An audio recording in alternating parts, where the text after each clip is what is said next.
গতকাল রাতে দাদার বার্থডেতে খুব ভালো এনজয় করার পর এখন বাড়ি যাওয়ার পর আর দাদা আগেই বলেছি দাদাদের ঘরের সামনে একটা কাঁচা রাস্তা আছে যেখানে একটু বৃষ্টির সময় কাদা হয়ে গেছে আর আমাদের পায়ে একটু কাদাও লেগেছে। তো ওদের ঘরের সামনেই একটু সমুদ্র আছে, সেখান থেকে পা ধুয়ে নিলাম। এবার আমরা বাড়ির দিকে যাব।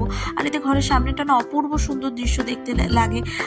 ঘরের সামনে সমুদ্র, পাহাড়, আর এই দেখতে দেখতে আমরা এখন বাড়ির দিকে রওনা দেবো। এর আগেই একটা ভিডিওতে বলেছি যে এদিককার রাস্তাগুলো একটু নির্জন, দুদিকে জঙ্গল মতন, একটু গাছপালা, আর এদিকের বাড়িগুলো অনেকটা দূরে দূরে। দিনের বেলা অপূর্ব সুন্দর লাগে, রাত্রেবেলা একটু ভয় লাগলেও দিনের বেলা অপূর্ব সুন্দরের দৃশ্য। আর আমরা যেহেতু আজকে স্কুটি নিয়ে এসেছিলাম, আমরা এখন বাই রোড হয়ে যাচ্ছি। গতকাল রাতে আমরা এসেছিলাম ফেরি হয়ে, কিন্তু এখন আমরা বাই রোড হয়ে যেতে হবে। আর সকাল থেকে প্রচণ্ড বৃষ্টি হচ্ছে, আর একটু কাজের জন্যই আমাদের তাড়াতাড়ি করে বেরিয়ে যেতে হলো। আর আমরা খুব তাড়াতাড়ি বাড়িতে পৌঁছেও গেছি। আর বাড়িতে আসার পরে দেখুন প্রচণ্ড পরিমাণ বৃষ্টি শুরু হয়েছে। আর বাড়ি আসার সময় জেঠিমা গাছের এই আনারসটা দিয়েছিল আর বৌদি বানিয়ে দিয়েছিল ব্রেকফাস্ট। আর এই ভালোবাসাগুলোই সব থেকে জীবনের বড় পাওয়া, তাই না?